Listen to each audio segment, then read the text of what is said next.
A pregnant wife was pushed off a balcony on a rainy night, presumed to have vanished forever from Manhattan's glamorous world. But she survived, and 4 years later, when the betrayer thought the past had been buried, that woman returned, not to apologize, but to make them all pay.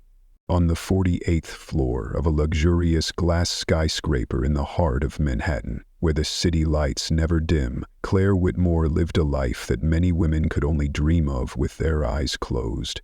A golden existence alongside her husband, Logan Remington, a titan of the financial world. Their penthouse was a living work of art. Soaring ceilings, floor-to-ceiling glass walls that let the sunset flood the space every afternoon, and priceless classical artworks hung on walls bathed in soft candle-like light.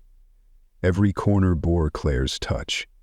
A renowned art curator once dubbed the $1 million eye in New York's gallery scene. Logan, by contrast, was the embodiment of the American dream. A man not born into wealth, but who, through boldness and strategic brilliance, had built a real estate investment empire spanning the East Coast. Gracing the cover of Fortune magazine, he was hailed as Manhattan's new architect, while at elite galas, whispers circulated that Claire was the final jewel that perfected Logan's regal aura. And then came news that made their fairy tale even more dazzling. Claire was pregnant. A child, the crystallization of love and ambition. Claire believed this was a new beginning, a real family, not just a flawless portrait for the media to admire. She began picking out paint colors for the nursery, shopping for handcrafted wooden cribs, and learning to cook nutritious meals despite never being skilled in the kitchen. She eagerly awaited Logan's return each evening to tell him about the first kicks she felt in her belly. But Logan grew busier. Endless business trips, galas, and networking events he couldn't miss. Claire told herself it was because he was working twice as hard.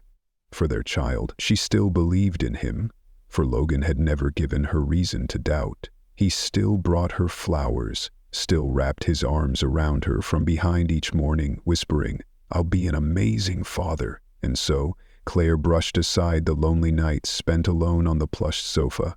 When the elevator chimed, remained silent for hours. She ignored the emptiness of eating dinner by herself in front of her beloved Monet painting, the silk-draped dining table untouched by anyone else. Because from the outside, everyone thought Claire had it all. Who would question the life of a pregnant woman living in a penthouse overlooking Central Park, with a powerful husband and a wardrobe full of Versace? No one knew that within that glittering box called happiness, there was a crack. Small, faint, like the first scratch on a pristine pane of glass. A crack that, if unnoticed, would slowly spread, shattering everything. In the 4th month of her pregnancy, Claire began having strange dreams. Empty rooms, doors slamming shut, and the silhouette of a woman standing in the dim golden light of the penthouse hallway, her face obscured. She would jolt awake in the middle of the night, her heart racing for no apparent reason. Perhaps it was just hormonal changes, she reassured herself. Or maybe it was simply because Logan was so busy, and the emptiness of their king-size bed was letting her imagination drift too far. But then, the dreams turned into a feeling, and that feeling slowly morphed into suspicion. It started with a silk napkin neatly tucked into the pocket of Logan's suit jacket. It bore a deep red lipstick stain, a seductive shade Claire never wore. There was no note, no obvious clue, but the faint trace of perfume lingered like a whisper brushing the back of her neck. Claire held the napkin, standing in their bedroom bathed in afternoon light, her heart tightening as if squeezed by an invisible hand. She didn't confront him right away. She waited. Then came the strange receipts. A series of transactions from a jewelry boutique on Fifth Avenue, yet Claire hadn't received a single gift. When she asked, Logan shrugged it off, company gifts for big clients. His smile flashed briefly, stiff like a wax mask, but Claire wasn't naive. Her keen perception, the very quality that made her one of the city's finest art curators, now turned inward, peeling back the layers of her own private life. She began watching Logan more closely, the way his eyes shifted when she entered a room, the long sighs he let out whenever a late-night text came through. His phone was always face down, as if the glow of the screen might betray him at any moment.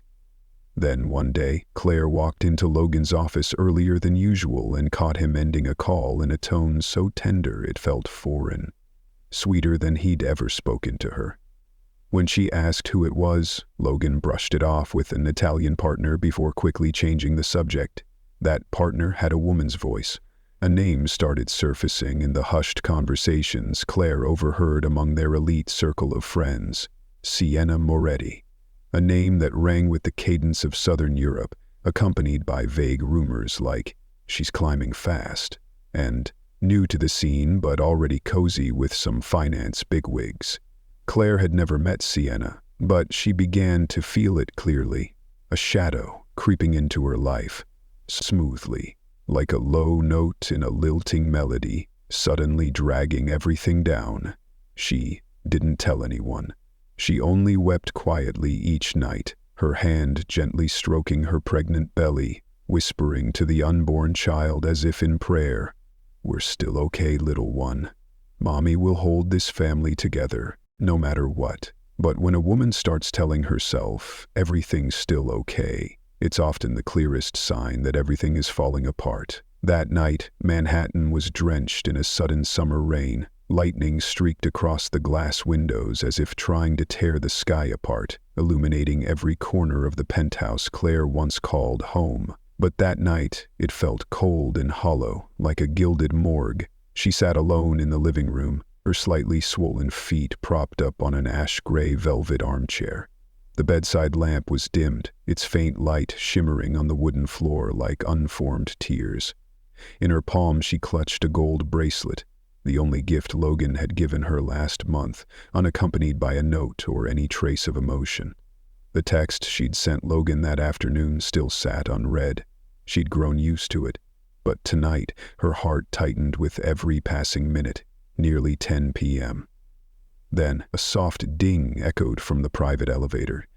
Claire managed a faint smile, her hand instinctively brushing her belly as if to tell the baby, "Daddy's home?" But it wasn't Logan who stepped out. It was a woman, tall, slender, with wavy brown hair and sun-kissed skin, as if she'd just returned from a vacation in Positano. Her black dress hugged her body, and each step she took rang out cold and sharp, like a knife tapping on glass. Claire stood, reeling from shock and disbelief. "Who are you?" she asked, her voice trembling, her hand unconsciously shielding her stomach. The woman tilted her head, her smile curving like a fresh cut. "I'm a guest." "Invited?" She paused in front of a statue Claire had bought in Florence, running her fingers along its edges as if mocking her. "Invited? By whom?" Claire choked out, her voice on the verge of breaking. The next moment Logan emerged from the hallway behind. One hand held a half-finished glass of whiskey, his demeanor a mix of awkwardness and indifference. "Claire," he said softly, his eyes avoiding hers, "we need to talk." The entire room seemed to freeze. Every sound from outside, the rain, the car horns, the wind howling against the windows, vanished. All that remained was the pounding of Claire's heart, like war drums in her chest. She looked at Logan, then turned to the woman. Sienna Moretti, the name that had haunted her sleepless nights, now stood boldly in her own home, a specter draped in designer clothes. "Are you joking?" Claire asked, her voice thick with emotion. I'm pregnant, with our child, Logan." Sienna let out a soft laugh, stepping closer to Logan and resting her hand on his sleeve as if staking her claim. "He told me everything, including your hopeless therapy sessions," she said, her tone laced with venom, salting Claire's wounds. "Some marriages, they just aren't built to last." Claire felt like she'd exploded. Every word, every gesture, every glance between them stabbed into her like a blade. But the deepest cut was Logan's silence. He didn't deny it. He didn't defend her. He didn't explain. He just stood there, silent, like a stranger. "Get out of my house," Claire whispered, but her voice no longer trembled. It was steady, forged like steel in fire. This house. Sienna raised an eyebrow. He invited me here, and soon enough, it won't be your house anymore, Claire. Claire stepped forward, fury surging alongside despair. Get out, she screamed, her eyes blazing like fire. Her hand shot up as if to shove this thief out of the world that rightfully belonged to her. But in that moment, everything spiraled out of control. Sienna grabbed Claire's wrist, hissing through clenched teeth. "Don't touch me, you pathetic puppet!" Then, with a cold twist of her body, she shoved Claire backward, toward the open glass door leading to the balcony in the midst of the storm. In an instant, Claire slipped. Time seemed to slow, the cold wind whipped against her face, lightning flashed, reflecting in her eyes, and then she fell. Falling, carrying a shattered heart, carrying a child who'd never cry, carrying one final question: why does the person you love most become the one to push you into the deepest abyss? The wind howled like the wails of lost souls in the Manhattan sky. Claire plummeted through the air, her eyes wide with panic, her breath frozen in the torrential rain. She didn't scream. She couldn't. Shock swallowed every sound in her throat, leaving behind a chilling silence, like a machine poised to crush her. The last face she saw wasn't Logan's, the man who once promised to love her until the end, but Sienna's, standing behind the balcony door, her black dress billowing, her gaze devoid of remorse. Then everything went dark. Claire didn't know what happened next, only that when her heavy eyelids cracked open again, she was surrounded by blinding white lights and the steady hum of machines, like the pulse of an empty heart. Figures in white coats moved past her. Someone called her name, but the sound was fractured, as if rising from deep underwater. She had survived, but she was no longer whole.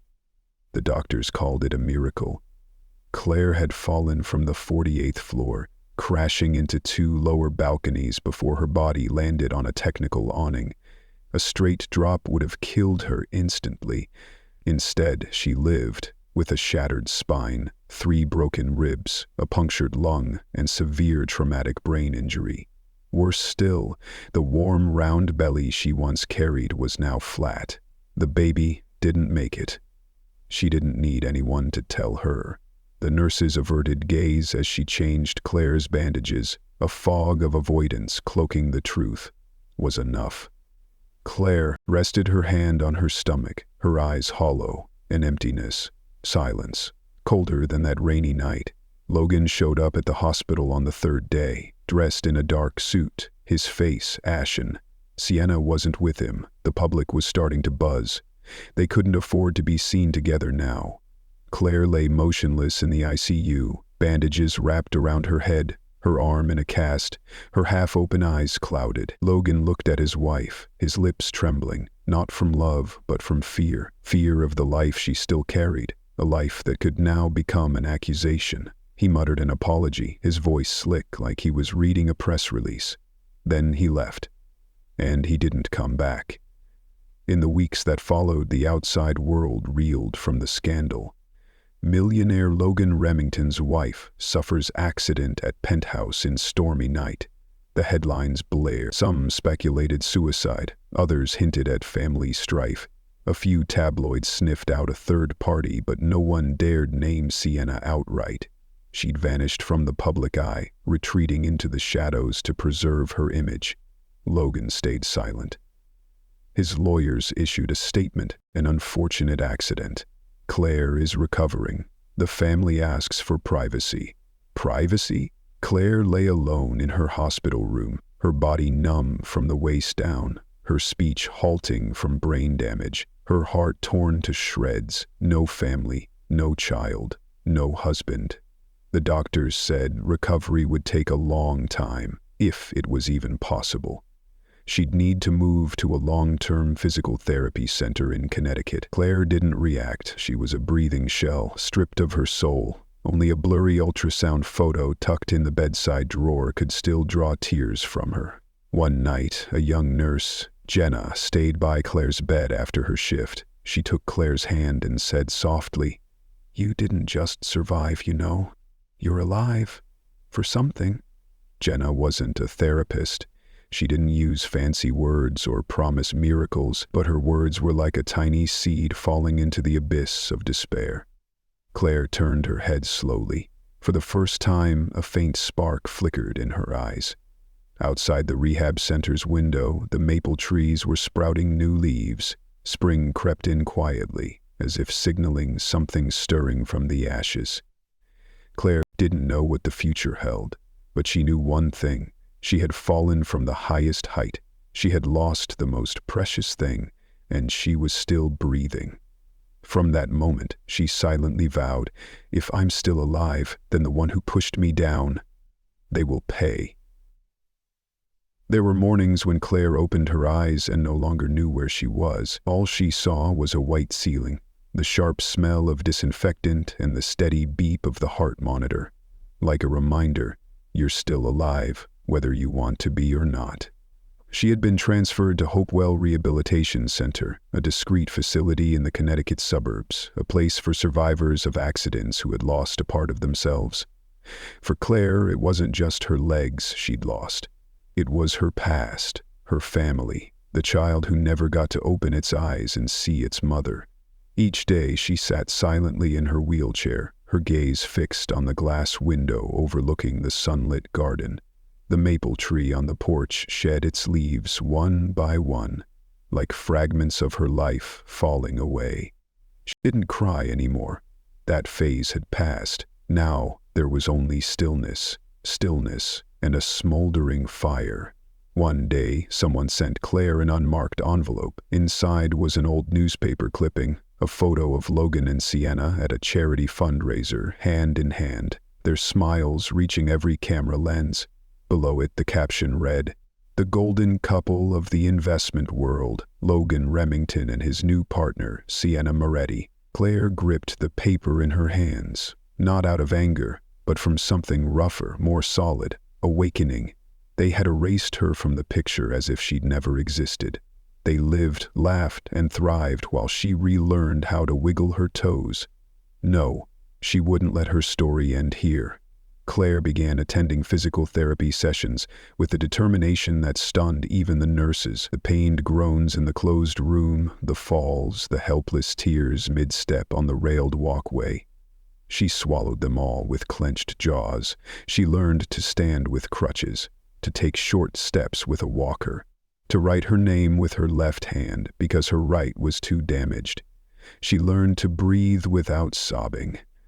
Every scar was proof.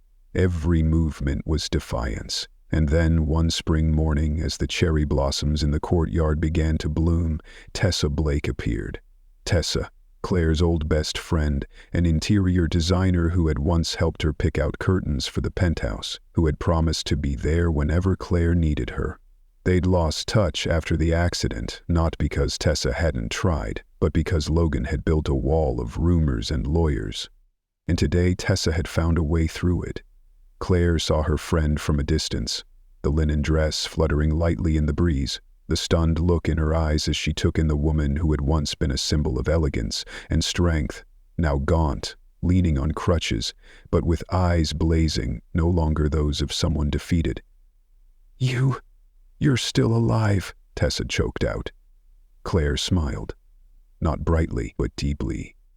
"Not just alive, Tess. I'm coming back." From that day, everything changed. Tessa began helping Claire uncover the truth, quietly piecing together fragments of that fateful night. Security camera footage, elevator logs, bribery receipts. Neither of them spoke the word revenge, but in their eyes burned a quiet flame, part pain, part silent vow. Claire was no longer the fragile woman pushed off a balcony. She was someone who had fallen to the bottom and was now climbing back up with her own fingernails. The wheelchair glided silently through the grand lobby of the Metropolitan Museum of Art. Crystal chandeliers sparkled, casting reflections of a woman draped in a jet-black cloak, her hair neatly pinned, her pale face illuminated by eyes as sharp as a blade honed through 4 long winters. Claire Whitmore had returned. Tessa pushed the chair slowly from behind, her hand gripping the strap of a bag. Inside it, a copy of the legal documents Claire's lawyer had just finalized. Tonight's gala, hosted by Logan Remington and his new partner, Sienna Moretti, was the perfect stage to set the bait. And Claire had no intention of backing down when the prey stood tall and proud under the spotlight. She scanned the room. Glittering evening gowns, the clink of champagne glasses, lazy toasts dripping with vanity. Once a part of this world, she now returned, not to blend in, but to bring it to an end. And then, a murmur began to spread, like ink bleeding across white silk. "It's her, Claire Whitmore. I thought she—" Logan saw her first. The champagne glass slipped from his hand, shattering on the marble floor. Sienna turned at the sound of breaking glass, her forced smile freezing on her lips. "Good evening," Claire said, her voice calm as a winter nocturne. "I've come to congratulate you both, and to give you a heads up." Sienna smirked, masking a tremble beneath her matte lipstick. "You should have stayed at the rehab center. It'd be better for both sides." "Oh, I agree," Claire replied, her gaze icy. "But I think justice deserves a little face time." Tessa handed Logan a thick envelope, her eyes locked on the crumbling expression on his face. Inside was a civil lawsuit, charges of conspiracy to conceal, severe bodily harm, and, most notably, a criminal complaint, attempted murder. The evidence had been gathered, security footage from a lower floor showing Sienna entering the elevator shortly before the incident, testimony from a building security guard, previously silenced with a hefty payout, confirming he'd heard an argument and seen Sienna shove Claire near the balcony's edge, medical records showing trauma marks on Claire's wrist, consistent with being grabbed, not slipping, and finally, a recording from Nurse Jenna, unintentionally captured while Logan thought Claire was still comatose. "I didn't expect her to survive. It's not my fault. Sienna just went too far." Sienna paled. Logan took a step back. The entire hall fell silence. "I won't let my child die in silence," Claire said, each word carved into stone, "and I won't let you two keep living like nothing happened." In the days that followed, the press erupted like a swarm of bees. Headlines screamed, "Claire Whitmore returns, sues ex-husband and lover for conspiracy to murder." Old photos resurfaced. Claire's wedding, the ultrasound image, and gala footage of Sienna's shocked face upon seeing Claire. Claire's lawyer, a silver-haled stoic man named Miles Keaton, filed the case with the calm certainty of someone who knew victory was assured. Miles, a former renowned prosecutor, now represented those crushed by power. The first hearing was scheduled. Media swarmed the courthouse. Claire entered on silver crutches, head held high, her eyes unflinching under the glare of camera flashes. In the courtroom, as the judge read the charges aloud, Logan couldn't bring himself to meet her gaze. Sienna, in contrast, shot her a fiery glare. "You want to ruin me?" Claire tilted her head slightly. "No, I just want the truth to look its maker in the eye." The trial hadn't concluded, but the battle had begun, and this time, Claire wasn't fighting for her past, but for others who'd been pushed off the invisible balconies of silence. On the day of the verdict, a light rain fell, as if the city itself were washing away the last lingering stains. Claire no longer wore black. That day she chose a cream-colored suit, simple yet elegant, leaning on her silver crutches, her hair falling softly. Her face bore no heavy makeup. She had nothing left to hide when the verdict was read aloud. Sienna Moretti, guilty of attempted murder. Logan Remington, complicit in concealing the crime. The courtroom fell silent, as if holding its breath. A few reporters struggled to stifle the clatter of their keyboards, their hands trembling. Sienna collapsed in a fit of panic, screaming that it was all a lie. But her words were now lighter than a whisper. In a storm, no one listened anymore.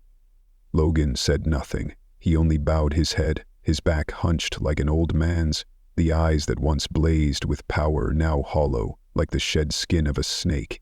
Claire let out a soft breath, her eyes closing for a moment. not out of joy, but out of release. A few weeks later, she returned to a small cemetery on the outskirts, a place with a stone inscribed, "For the little one who never saw the sunrise." Claire placed a white lily on the ground, knelt, and whispered, "My love, I kept my promise. I brought the truth to light. But what I most want to say is I'm sorry I couldn't protect you." A gentle breeze blew. The leaves swayed lightly as if offering comfort. With the compensation from the lawsuit, Claire founded the Salara Foundation, an organization to support survivors of abuse and betrayal, especially those who had been pushed off balconies, literally or figuratively. Not everyone was as lucky as she was to survive, and no one should have to stand back up alone. Claire didn't return to the old penthouse. She rented a small apartment in Brooklyn.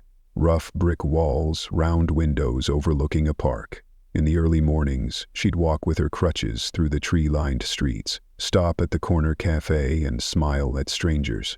No one recognized her as the victim of one of Manhattan's most sensational cases. They only saw a woman with beautiful eyes, eyes that had shed many tears but still chose to look toward the sun. Sometimes Claire still dreamed of a faint heartbeat, of a sleep in arms she'd never known. That wound would never fully heal. But now, it was no longer a place of pain. It was a quiet source of strength flowing through every step she took. And each time the first light of dawn slipped through her curtains, Claire whispered to herself, "I fell, but I didn't shatter. I lost, but I didn't vanish. I'm still here. And I'm starting again, my own way."